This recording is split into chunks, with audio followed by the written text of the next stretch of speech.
don't bring up the trolley problem, please. Right? Yeah, no, but it's...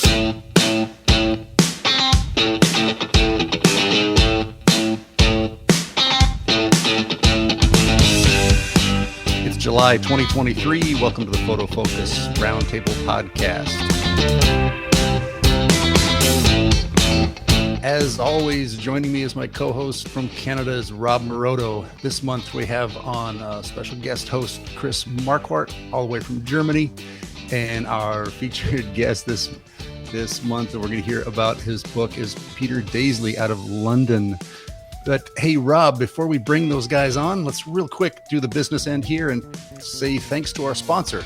Yes, thank you to HDR Soft, the creators of Photomatics and their amazing Lightroom plugins because, well, quite frankly, I can't actually have a business or an online course without their actual software because it is the easiest way that I have found to streamline my workflow for doing any kind of real estate photography. And if you want to know more about how that works, they have it so that you can actually download the entire program, play with it, and then if you decide that, hey, this is the best, greatest piece of equipment ever in the world, then you can buy it from there.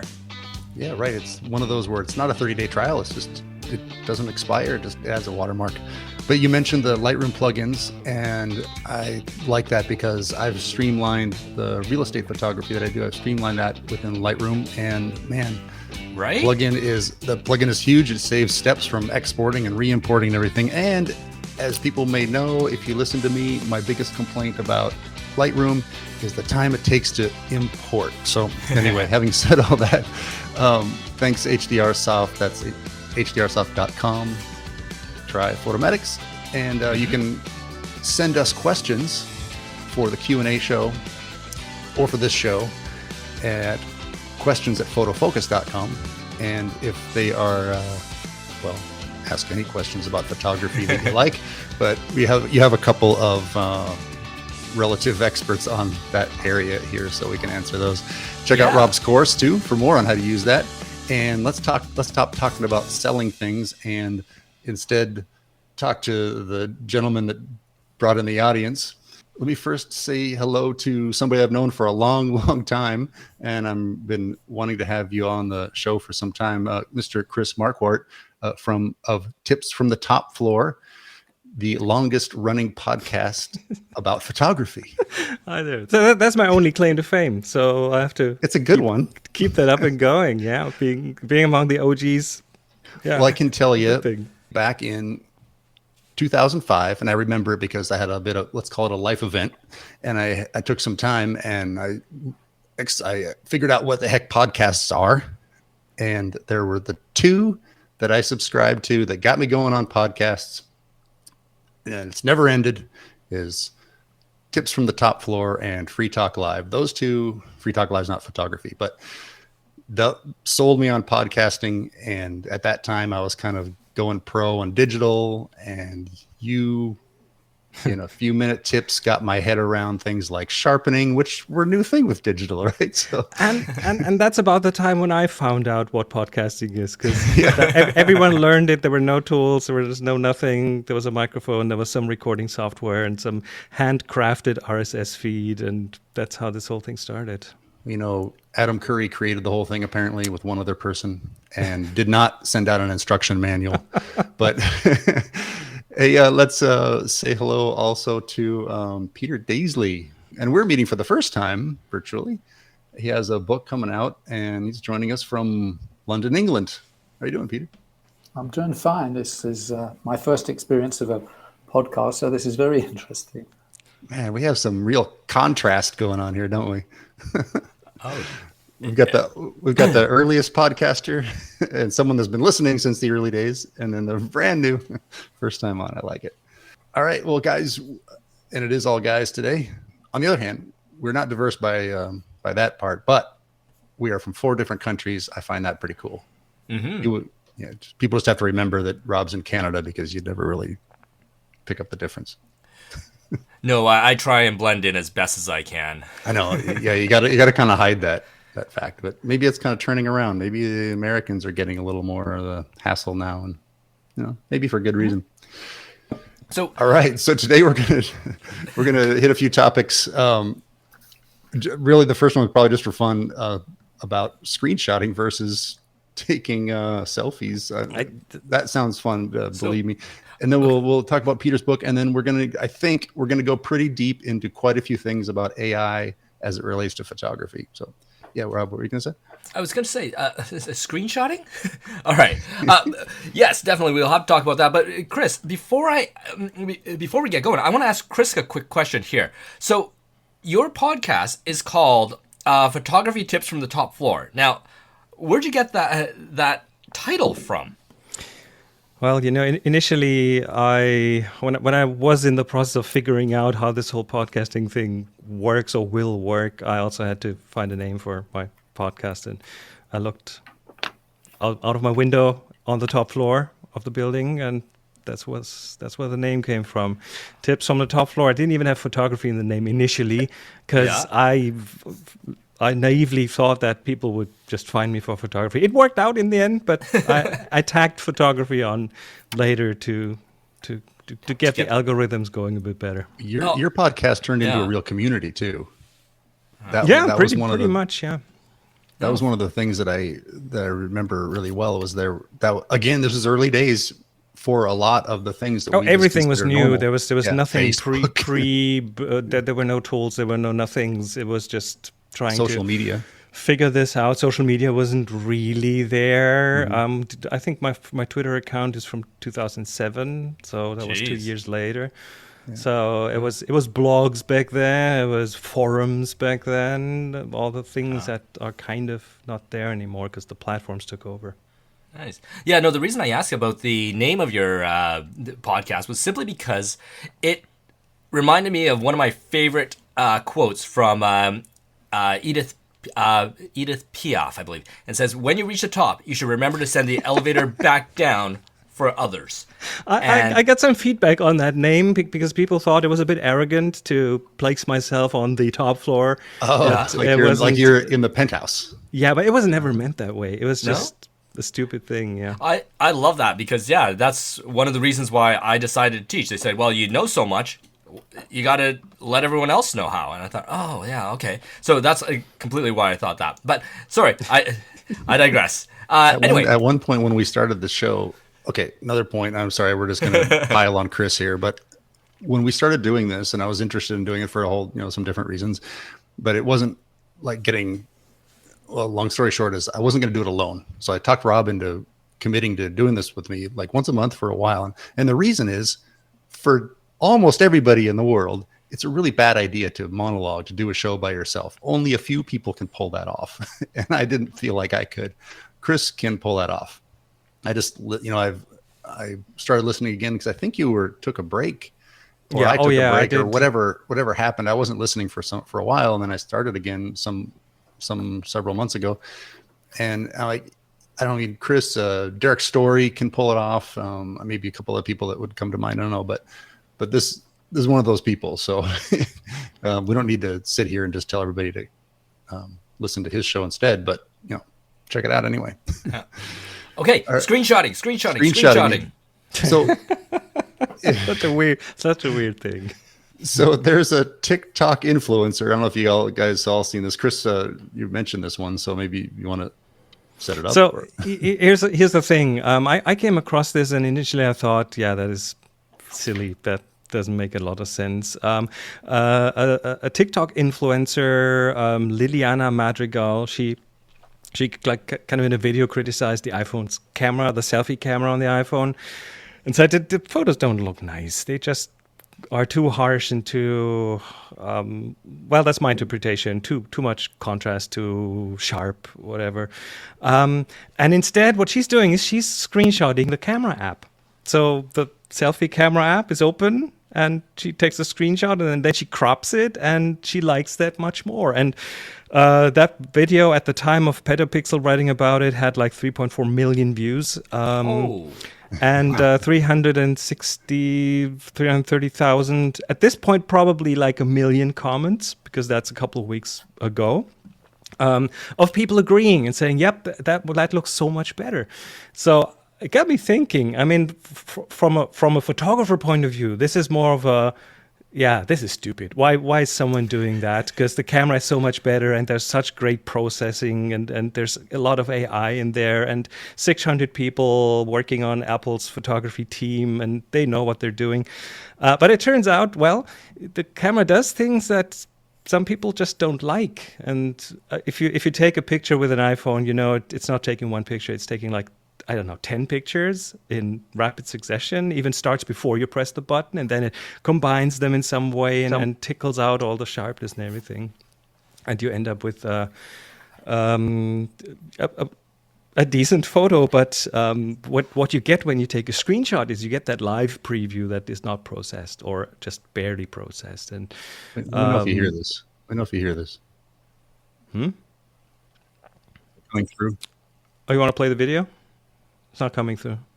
That's not coming through. Yeah, can't get the sound from. Anyway, if you link to that article, there's a video on there, and you can see her doing it, and then that little screen element on the bottom. There's like a little arrow thing on the bottom. She leaves that in because she thinks it's cute, but then it got me thinking about, okay, this is a new generation who's not technical about photography whatsoever. They just find a tool and they use it, they experiment. And of course, that photo has, I have no idea, 2 megapixels maybe, as opposed to 12 megapixels of the front camera. So it's of course much softer because it doesn't have the resolution, it doesn't have the strong processing on it and everything. So I think there is something to that because it's a result that is apparently pleasing. Reason I wanted to play the video was that her examination of the photo was just, it's not as good, and it's just, that's really bad, and this is much better. That was really, like you said, she's not going to care about the details and the why. Like you said, they just use the tool. And like from us old guys, they don't even appreciate the tool, right? But right. That the difference is just the processing, and it's the processing, it's the resolution. It just comes out differently, and it will very likely never be seen anywhere else than on a phone screen. So the resolution doesn't really matter. You know, these kind of things end up being more pleasing for a lot of people, apparently. So maybe Apple should keep their antennas out and kind of listen to that. Maybe we're gonna see an influencer mode in the next iPhone camera. There you go. Know? Right. Yeah. Don't we have a lot of facial quick update apps already that just make you look smoother and?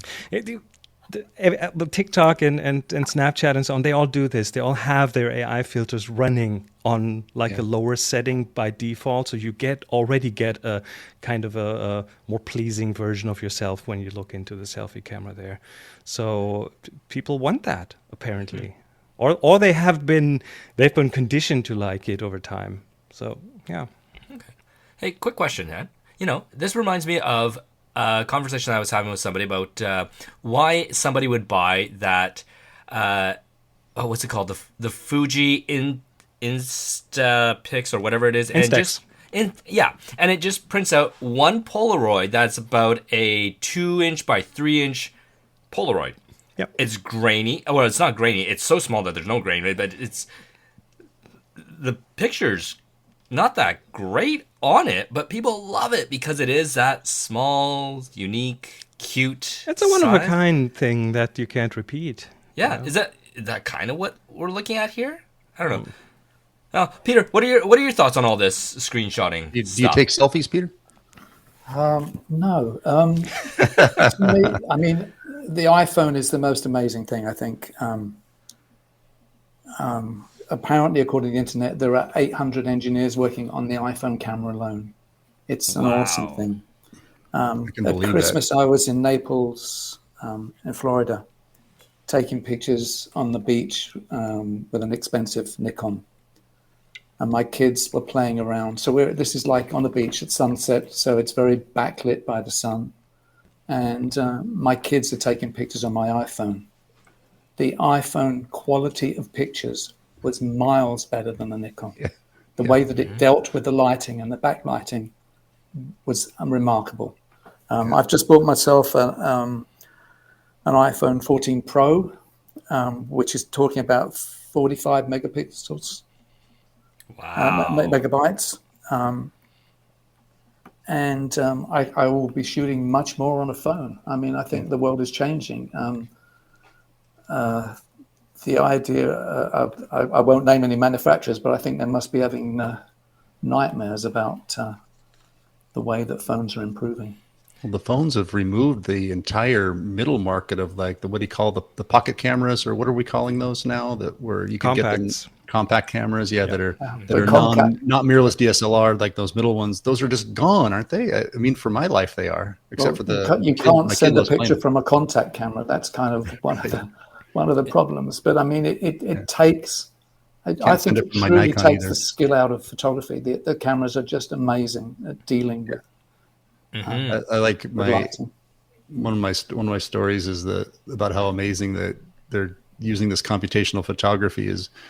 Rob and I and a lot of people, we fight those multiple light sources, so it's hard to get colors right, and we're always trying to find new ways of dealing with that. And I remember I was in a tight situation one time, and I thought this would be a good time for a gray card if I just had one on me, because then I could use that later.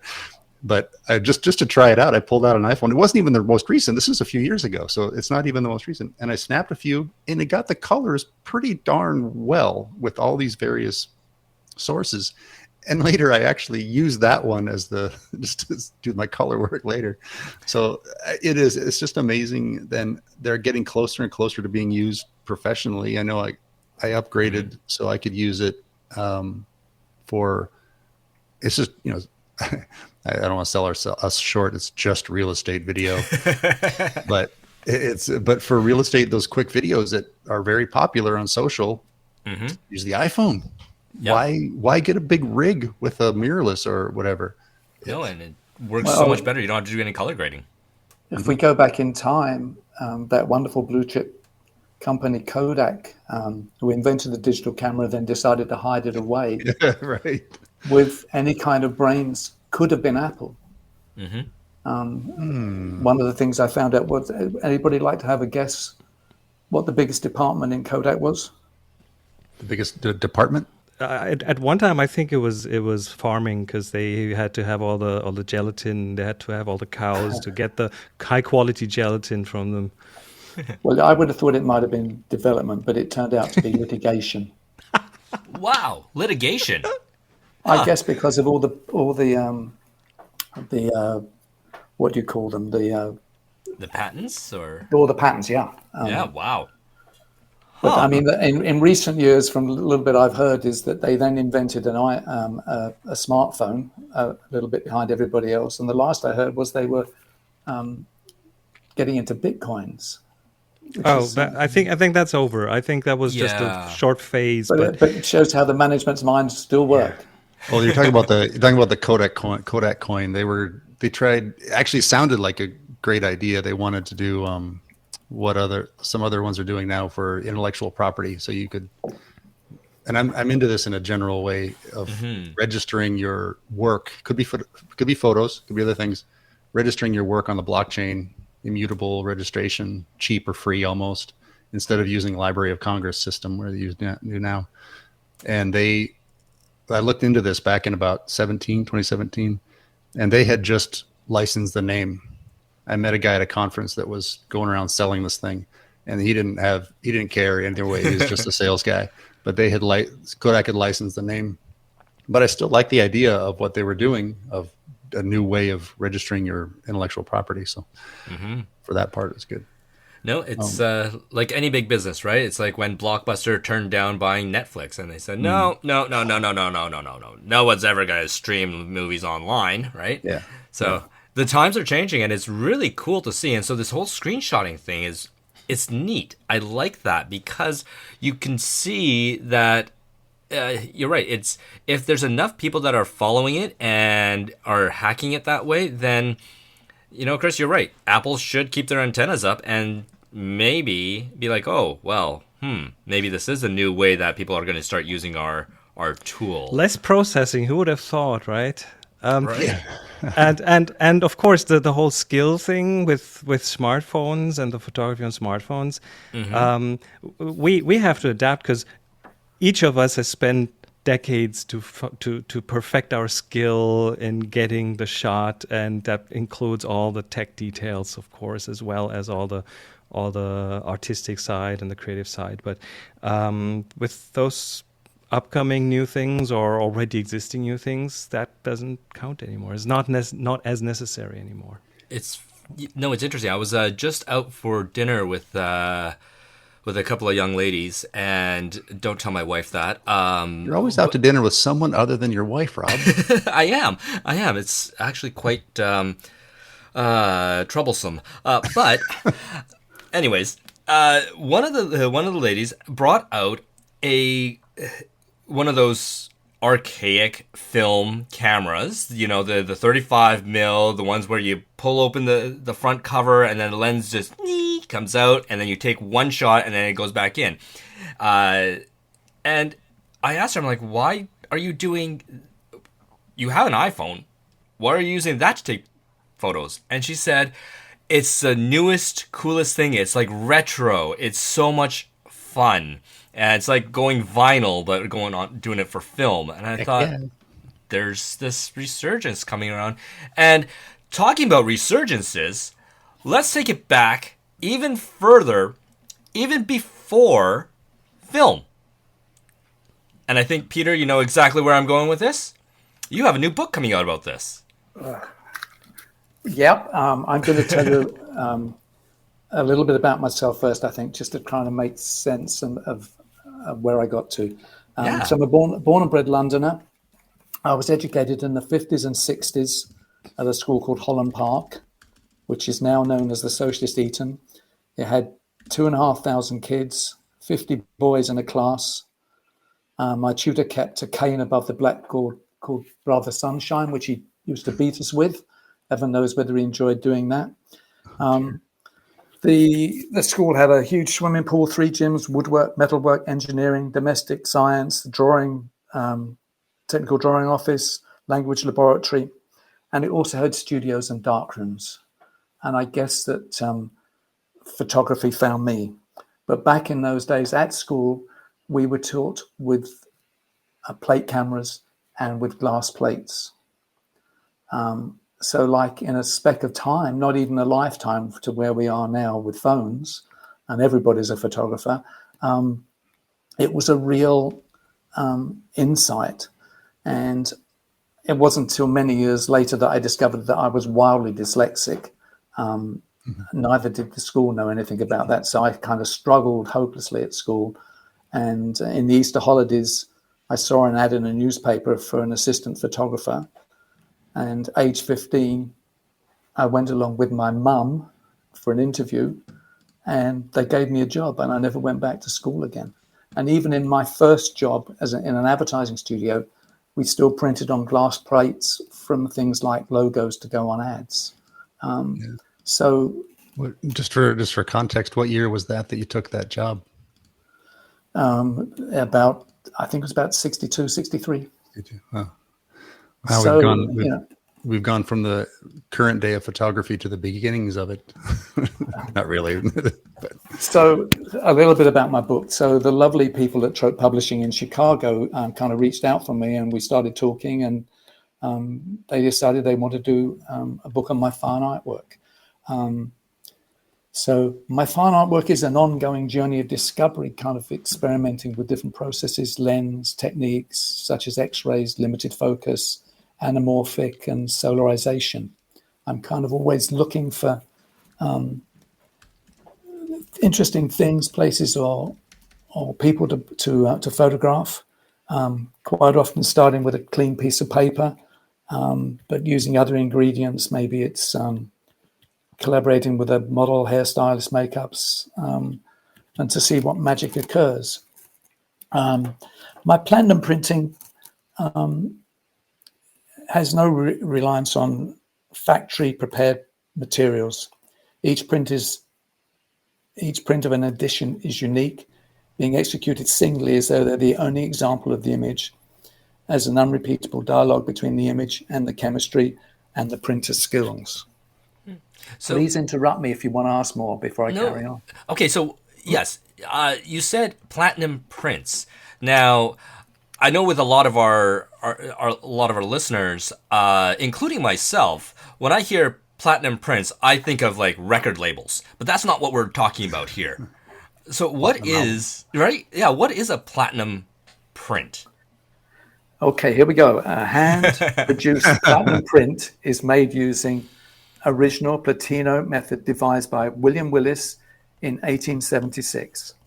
The starting point is a precious and noble metal, platinum, and is used in the art of chemical alchemy. Platinum prints have a far larger tonal range that can be achieved by modern black and white print processing, giving them a distinctive, rich, luminous quality with great shadow detail. They are archival quality and will last for many lifetimes. Where does the platinum fall into this process? We're getting there, guys. Yeah. Okay. Which bit should I tell you? So we start off with handmade French watercolor paper, and we hand paint the platinum emulsion onto the print by hand with a goat's hair brush.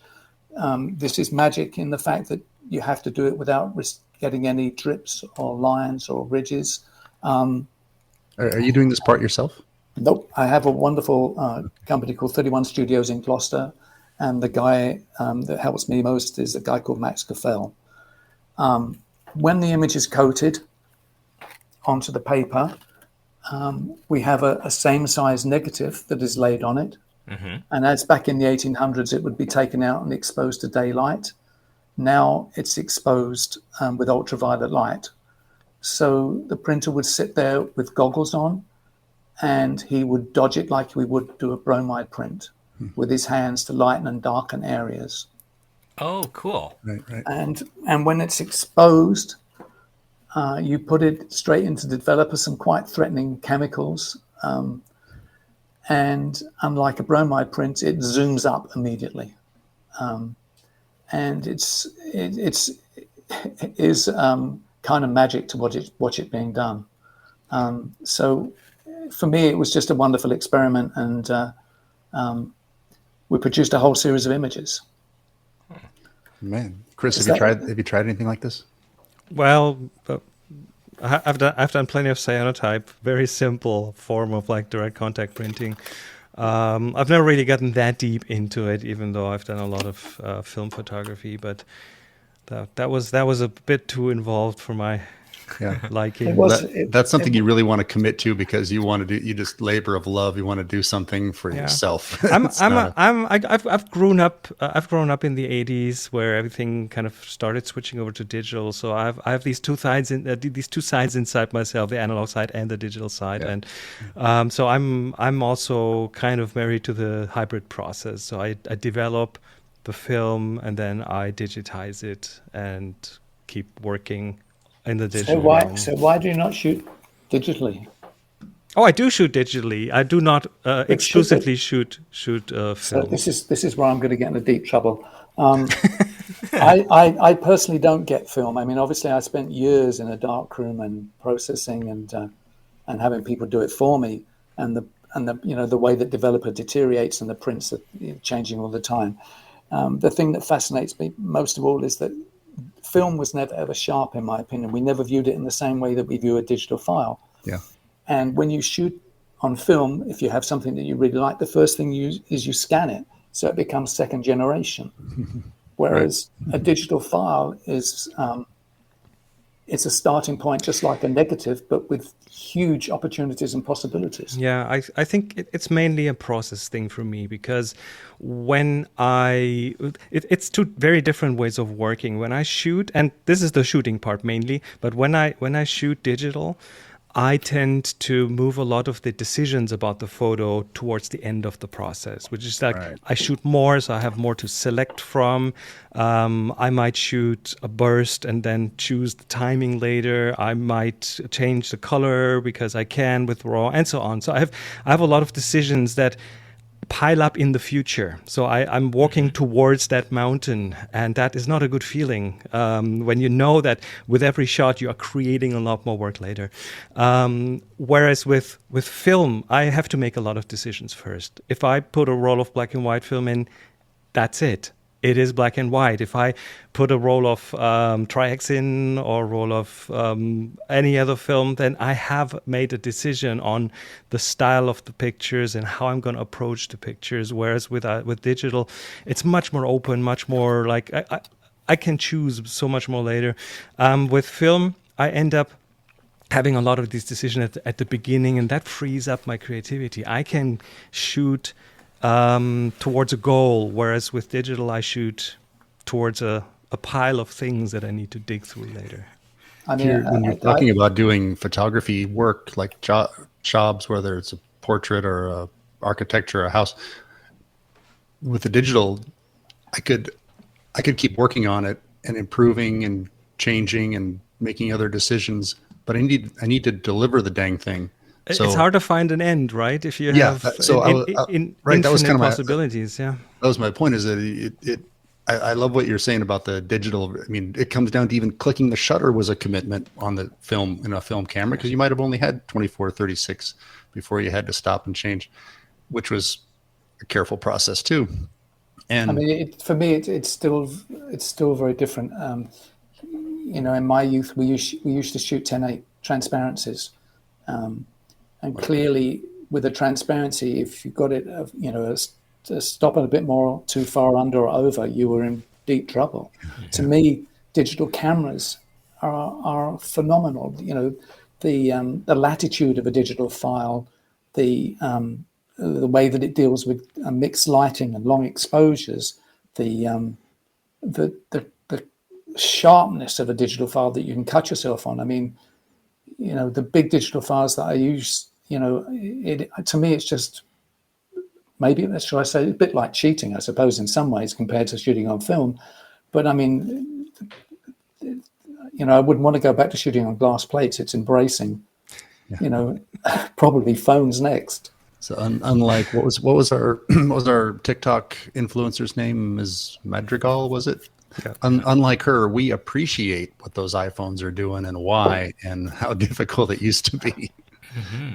Well, it's interesting. I was talking to a friend of mine about what the digital photography industry has done, and it was we looked at photography in two senses. One was the artistry of taking a photo, and then one was the craftsmanship of being able to make it into a final product. So you had the one side where it was the person that is composing and getting the feel, seeing the environment and shooting it.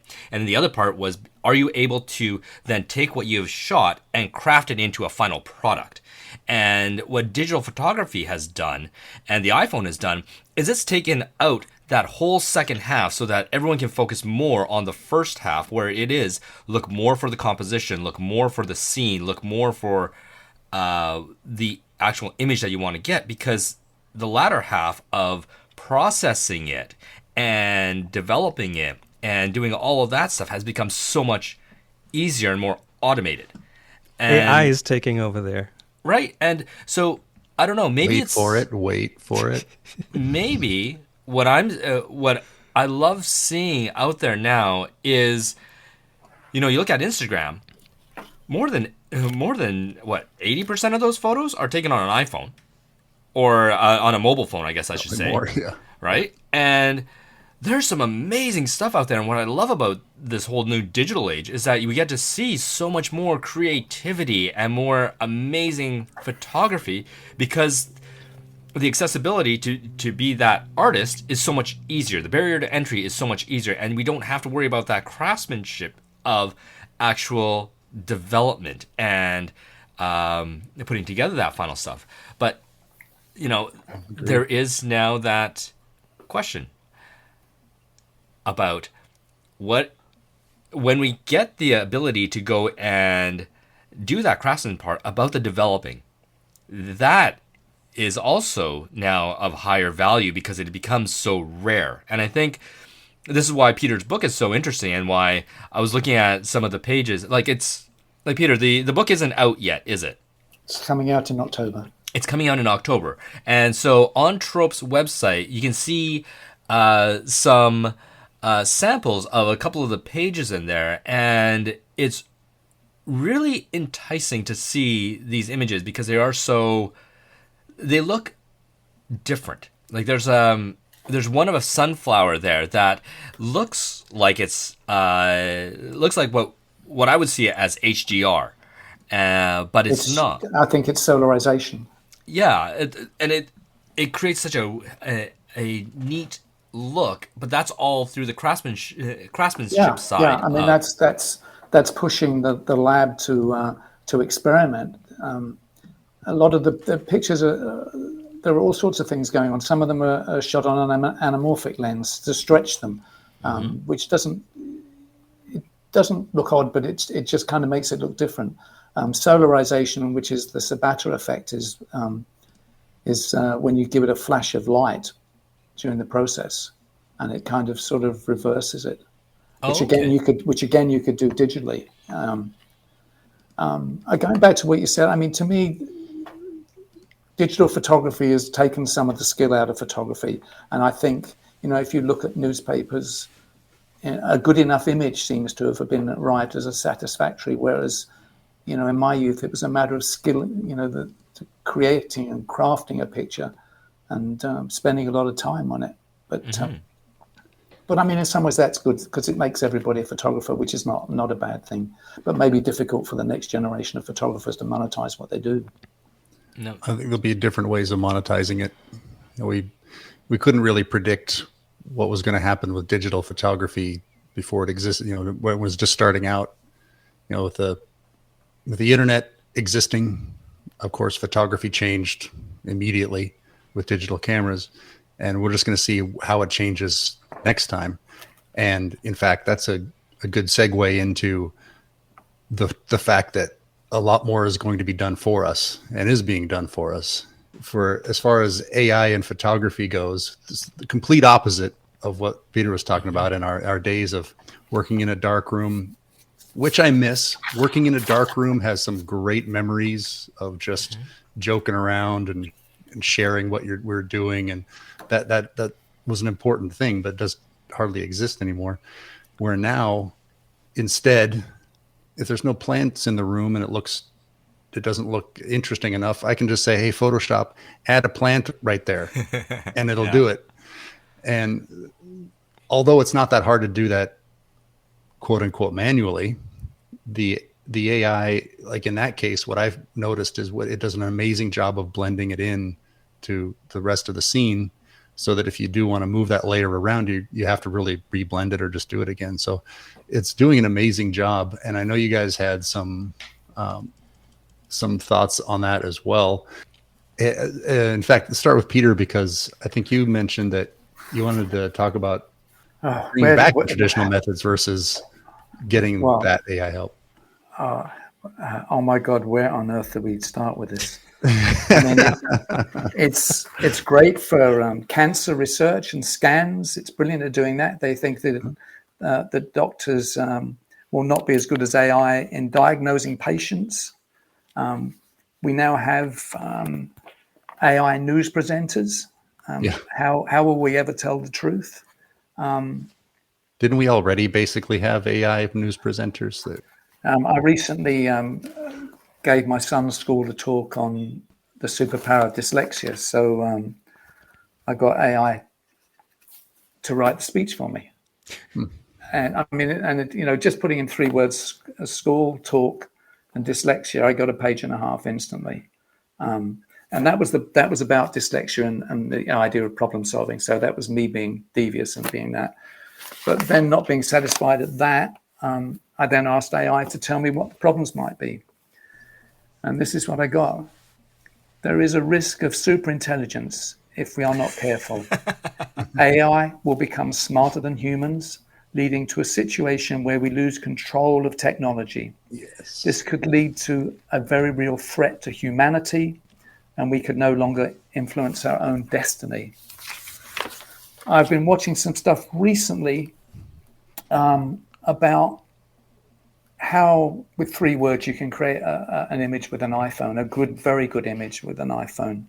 I recently read about scientists in Japan that are showing people pictures and asking them just to look at the picture, and then they scan their brain and produce images of what they're looking at. Yeah. I don't know whether I mean, it's not perfect and it's not brilliant, but you can see where it's coming from. Huh. The whole thing about AI is that it's maybe not very great now, but it doesn't forget. It just goes on and it learns. Yeah, think about what the iPhone was like when it was released in 2007 and what it's like now. There's progress, and there will be a lot of progress. This is a progress that nobody's going to control. If we could just talk for a minute about copyright and how they sculpt imagery from the internet. So, I could have an image. I could have, who shall we say, any great artist, and I could say, create me a picture in the style of that, and it would just scrape off imagery from around the world. And this will happen with everything, with photography, with painting, with whatever, with music. The copyright already is out of the bag to some extent, but I don't know how this could be railed back in again. I mean, it really is going to completely change the creative world. It's definitely changing that. Someone was telling me, maybe on the show, I'm not sure, to think of it more as being the art director versus the artist. So you just direct the AI into what you want is more of a way to look at it. So it's the question is, what about the artists? And so is that going to balance out where? Well, artists are trying to come up with techniques that will stop people copying it perfectly. But the examples I've seen aren't, you would look at 2 pictures and think, I can't see that much difference. And maybe just shifting the pixels in some way. But do you guys find that the AI art, especially when there are people in it, it has a certain, it might be an uncanny valley, like it has a certain deadness to it or something, and it's just a matter of time. It's just a matter of time. Yeah. It's just There's amazing stuff being out. I mean, somebody just won a photographic competition with an AI produced picture he done, and like in the old days where artists weren't too good at painting fingers, his AI portrait they have sausages for fingers. Yeah, but it's a speck of time. Think in my lifetime, we've gone from glass right the way through to digital. AI it won't forget. It will just improve and improve. Peter? I don't think that's true for one simple reason. I've just read something about this today. Someone coined the term machine autophagy disease. So here's what's happening. AI needs training data, and the companies who make these things try to access as many data sources as possible. There's like Reddit for data, for textual data. There's Wikipedia. There's the entire internet that Google has indexed, and so on. Then there's lots of photography, and now we have a machinery that creates based on whatever it has been trained on. So for future training runs, there will be more and more AI-generated data in the training set. And that will lead to something that will probably be, it will be very like I don't know, an Alzheimer's kind of thing in the machine. Because it's like photocopying a photocopy of a photocopy and then faxing it. Right? Exactly. So it's like machine incest of sorts. Stuff will happen with the genetics, and the stuff will become worse. And one of the biggest problems for the companies is going to be to keep that gene pool of training data fresh. That's a challenge. And actually, I just want to go back to what Peter was saying about the copyright stuff. Here's an interesting one. Have you read about the fact that comedians like Sarah Silverman and Christopher Golden are suing OpenAI and Meta for copyright infringement saying that, let's see now, I'm just going back into the article here. The suit alleges, among other things, that OpenAI's ChatGPT and Meta's Llama are trained on illegally acquired datasets containing their works, which they say are acquired from shadow library websites.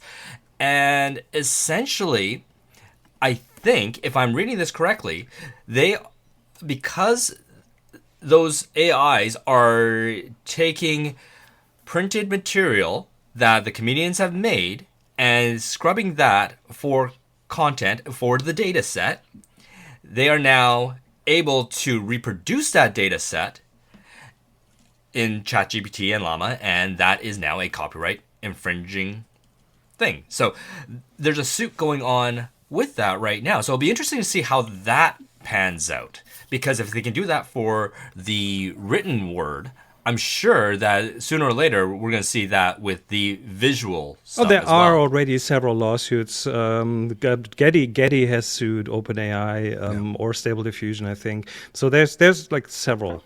It's not good for creators. It's just going to be great for lawyers. I mean, the copyright is the cat is out of the bag. Your great picture can be my great picture this afternoon. What are you going to do? You're going to sue me? How much are you going to spend? Maybe if I'm IBM or something, you could spend some time on it. But in most cases, the time and the cost of chasing people is becoming not worth the effort. I mean, I think that's the way that, how can you get AI back in the bag? It's not going to happen. And, the talk that governments are going to, or sort of asking people to slow down a bit, I mean, that's just not going to happen. It's exciting, but for the creator, I think it's very worrying. And we have four guys of a certain age here. You guys are familiar with GIGO, right? Garbage in, garbage out. Sure. And isn't AI? It's already they're calling it hallucinations that's the Chat GPT or something, or the text ones that it just makes stuff up, or just apparently comes up with things that are not correct. So I think you're going to have, since these machine learning systems are just taking in humanity's information, which we're very flawed, there's going to be a lot of problems that come from that. And I really don't see that. And there are examples out there where someone turned in I think a lawyer used AI to write I can't remember, and lots in school. You can't just use that as your work and just say, create this, done. That's your first draft, people, at best. And you even have to fact check what it even tells you. So I think obviously the cat is out of the bag, or maybe like herding cats. The cats are out. You're never going to herd them again. I agree with that. I just think I don't know if we'll ever get to the point where it's just a trustworthy thing. We're not talking to the enterprise computer and it just gives us clear information and does stuff for us. It's going to be one part of a process at best. The one thing that makes me hopeful in that context is that this whole thing is very, very quickly moving towards open source. So the big companies who have invested like millions into training their models, they're just being superseded by the speed of development that the open source community does. We went from like once a month, like 6 to 9 months ago, we had like once a month some breakthrough, and then once a week, and now several a day, it feels like. And most of that improvement comes from the open source community. They boil down the models so the foundation models can run on smartphones now. So we are going to have the stuff not running on the clouds of the big companies, but in your pocket on your own data. We'll have specialized models that are trained on, let's say, your writing style, your calendar, your stuff with a lot of privacy in it. That's the way we're going. So right. I'm very hopeful that the open source community is going to also try to find data sets that are not infringing on people's copyrights. I think what Chris is saying, not really, I'm changing it to what I'm saying, is people are afraid. Like politicians are out there saying, oh my God, we have to control this, or some other examples like you guys are saying. we don't know what's going to happen with this innovation yet. This is early. This is the earliest of days. Like when one of those analogies that us like blockchain interested people say is, and this applies for AI, is when the internet was brand new, there's lots of jokes about how people didn't think it was going to ever be anything. But when the internet was brand new, nobody predicted Uber. I don't remember who said that, but it's a beautiful example of, we don't know. We just think everyone's just afraid of what AI is going to do. And maybe it will be Terminator. I don't know. Maybe it'll be Skynet, but we just don't know how this is going to develop. There are probably millions of smart people out there developing and trying and succeeding and failing and doing all kinds of things that us four, maybe the people listening, certainly our quote unquote leaders, haven't thought of. So let's let it shake out and make sure that we know that it is AI. So much like the analogy of, just because someone's presenting on television or podcast doesn't mean that you're necessarily the expert, and just take the information, do with it what you will. And we have to treat AI like that right now. Like, just if it can take care of some tasks for me, I'm happy about that. But I'm not going to expect it to be my full-on assistant that makes good decisions all the time. And you said something important. People need to know. So transparency is kind of paramount, I think. Yeah. No, I think the regulations... It's such a dangerous thing to use, though. I mean, how will we know what the truth is? Certainly some of the AI stuff that I've seen, some of the videos are remarkably good. And if you would like your painting to look like a Picasso and you can write it in, what's not to like about that if that's what you want to do? I just think it's way underknown. I don't think that governments will be able to control it. We can just hope that the world is sensible. They shouldn't try. They'll just make it worse. No, they will always try and regulate it. Let's face it. One of the reasons that we don't have self-driving cars on the ground right now is simply because we don't know.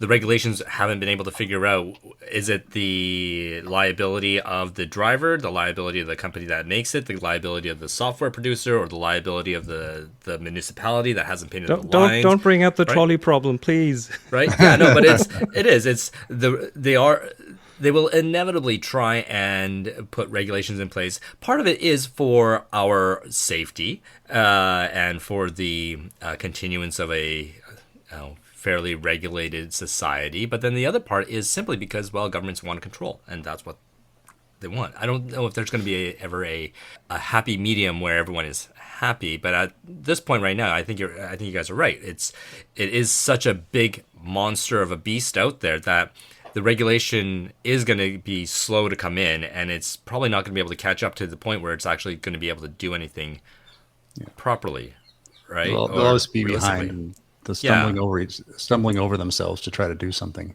But there's one another Petapixel article about somebody that is using AI to solve a problem on street photography. Did you guys see this one in the list, where the photographer was using AI to basically change people's faces so that he wasn't getting into any privacy issues?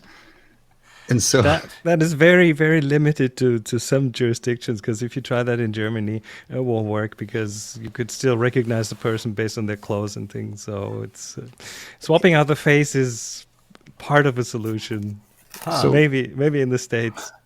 Yeah, in Germany you can't just take pictures on the street if there are people in there.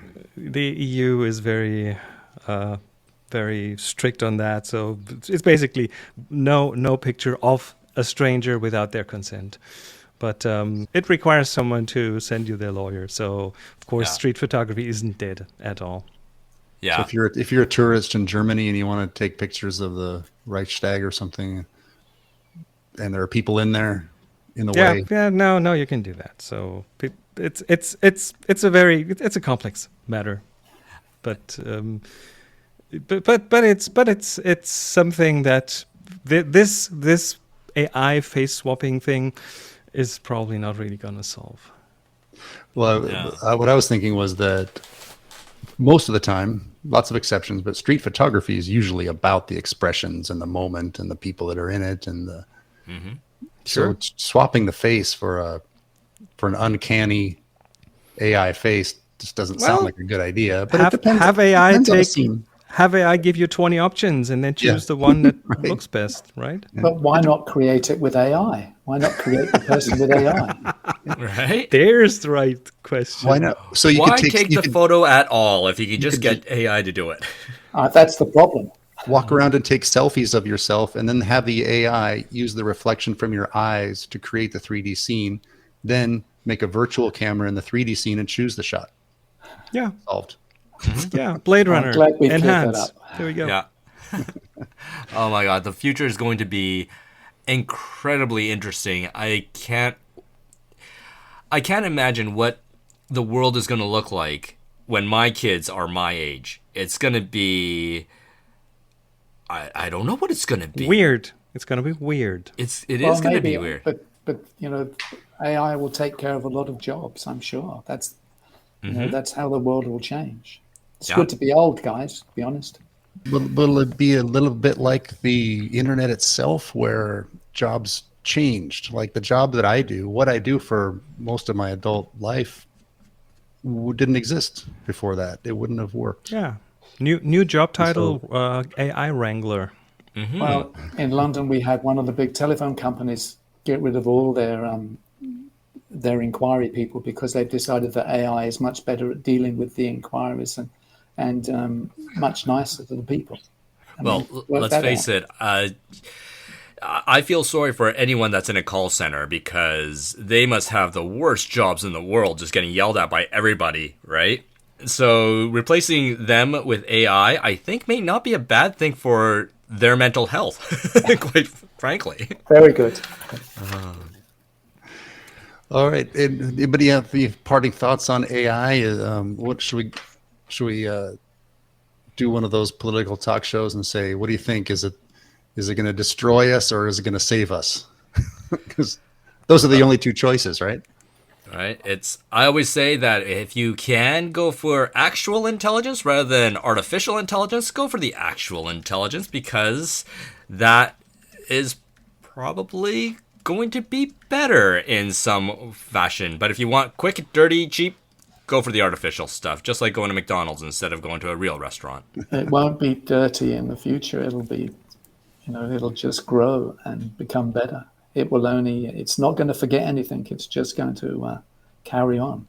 That's why you want to ask it nicely and say please and thank you, because it will remember. Absolutely. Well, I really like some of the things that came up, and if you mentioned anything that we need links for, let me know so I can add with the show notes. Most of these are in the show notes. Excuse me. Most of them are in the show notes. But I like one thing Chris mentioned that I hadn't really thought about before was sort of like personalized AI. Like if these models are trained on someone's, if they're trained on my own style, then that sounds like a wonderful use that doesn't run into any legal issues because it's based on mine. And then it could even run on on my local machine or even the smartphone. Those are the kinds of innovative things that that's one of the examples that I hadn't thought of that yet. And so what I'm just imploring you guys, anybody listening, is to realize that there's all kinds of stuff that you haven't thought of yet. None of us have, or most of us haven't. And so I'm really interested in seeing how the future goes with that. All right, I think we've covered that topic now. And just before we sign off and do our final little, goodbye things, we have started this new thing where we talk and ask our guests about their favorite YouTube channels. And the reason for this is because, it used to be that we would say, hey, if you have a question, just Google it. But now it seems like everyone's saying just YouTube it. So we're asking our guests and ourselves to produce one link or one channel that they recommend for YouTube. And so, Chris, I'll let you start off. What do you think? What is your recommendation? This one is not strictly photography related, but it's in the whole vein of making things, being creative, and that is tested.com. That's Adam Savage's YouTube channel.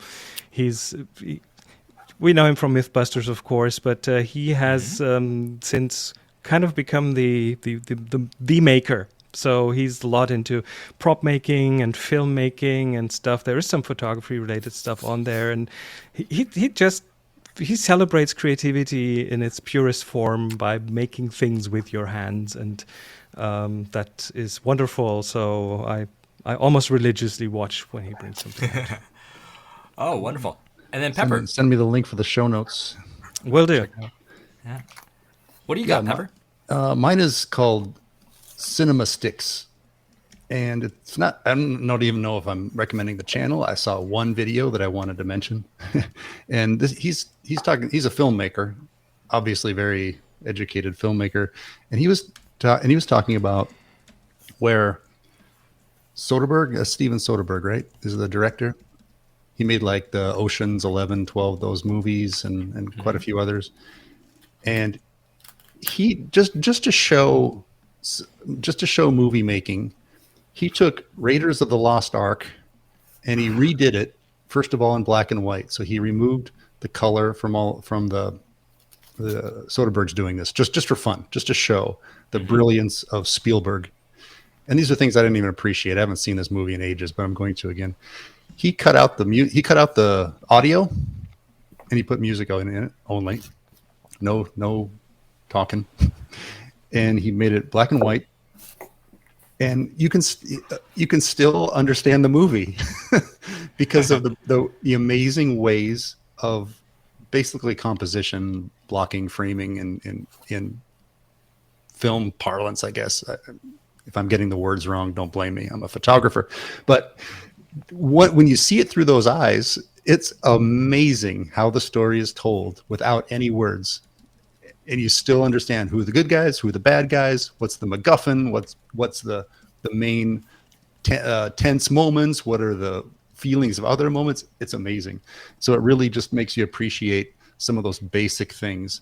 And from a photography standpoint, that would be your composition. So if you want to improve your compositions, this video is called When the Director is Really Good at Their Job. That's what the video is called. Nice. Cinema Sticks. I really just enjoyed that one, so I thought I'd pass that on. Great. And then Rob, Peter. back at you. Can I be slightly different and Of course. suggest you to have a look at a program called Click on BBC iPlayer? It's something I watched yesterday, and it's about the thinking behind AI. It's a very intriguing program to watch. Wonderful. We'll put that on the notes there as well. And then for my YouTube pick, there is a channel called Bad Decisions Studio, or it's I guess their studio is called Bad Decisions Studio, and they're at Bad X Studio. And these guys are videographers, but not only the videographers, they're tech guys. And so they do AI generated tech. They are using NERFs, which we talked about in our last Q&A show, which is the it's just fun. 3D just modeling. It's AI 3D modeling. And it's incredible. And so these guys are able to create these amazing videos, and they're really funny when they talk about all this stuff. And, they're showing how you can take things like, stuff from Google Maps and putting it into the Unreal Engine and making these scenes. Any videographer out there or any techie out there that wants to just get into this stuff, check them out. So that's Bad Decisions Studio. Nice. You had me at Bad Decisions on the name. Very right? good. Well, those are some good picks. Yeah, make sure I have the links so I can share it with everybody listening. And if you're listening, be sure to check the show notes for those. And in fact, this is going to be a show notes intensive episode. So check those out. Come on, I put time into that. Please use them. So, hey, let's cue the music. We're going overtime already. I knew AI we could keep going and going and going, but let's go around. And Peter, you want to start out? What would you like to leave people with? Where to find you? Any quick elevator pitch on the book? What do you like to share? Well, I'd cheekily like to have mentioned my book. It's called Monochrome. It's published by Trope Publishing. It's available in October. It's available to order online from Amazon and Barnes & Noble and any good bookshop. And I hope you enjoy it. And not so cheekily will mention, I got to bet you want that on the print, in the book. No other way is going to do it justice. I'm making that clear assumption. There's not an ebook is essentially what you're saying, or an audiobook. An audiobook. That would be funny. Well, we are an audio photography podcast, so we could make an audio photography book. That's not the point of it. Chris, the man that does his own show and does workshops. What do you want to throw out there for people who may not know you already? Well, you'll find virtually everything about me that I want public over at my homepage, chrismarquardt.com. The one thing I might plug here is the Eastern European Photography Road Trip, which is a thing I do in September, where I drive an electric vehicle from Berlin to Dresden to Prague to Vienna to Budapest up down to Transylvania over 10 days with a small group of people, and then with another group of people back up to Berlin. And we'll stop at every place overnight. We'll have 2 to 3 hours of driving a day, and it's a photography cruise in an EV, and wow, it's a very small. It's a small group. It's a small group. So we'll be myself plus 3 people. Is like an EV? Is it like a van or like a little Peugeot? Yeah, it's a Tesla Model 3. Okay. It's big enough for that. It's really well suited for Eastern Europe. I mean, that would be so much fun. It is definitely going to be fun. And I have one spot left on the tour from Berlin to Transylvania that is sold. Very cool. Well, as someone who's attended Chris Marquardt workshops, it's been a long time, but I highly recommend it. It's at discoverthetopfloor.com. That's the workshop website. Rob. Well, yeah, sure. Well, you can find me at robmaroto.com and at robmaroto on Facebook and Instagram. And I do have an online course talking about Photomatics from HDR Soft, who is our lovely sponsor for this show. And I will teach you how to become a full-time real estate photographer. So check that out at robmaroto.com. Yeah, Rob, don't sell it short either. The course is about a lot more than bracketing and HDR. You guys do a full real estate shoot. And as someone who got back into real estate photography over the last couple of years, it's changed a lot and has gotten very professional, high expectations. You can't just go out there and wing it anymore. So that's a really solid course, and he does teach, I would say, proper photography, where some of the courses are just how to go sell it, which is important too. And for me, I'm not promoting any books, any courses, or any excursions, but I'm a Bay Area photographer. Send people my way if you know them at ronpepper.com, and send us your questions for the Q&A show. We do that once a month as well. So in a couple of weeks, you'll see that with Rob and myself and maybe some others, who knows? Depends on your questions. Questions at photofocus.com. If we don't feel like we can answer them, we'll try to get someone on that is an expert in the area.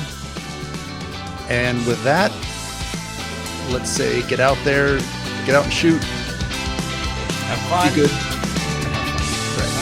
Thank you, everyone. Thanks for having me. Thank you.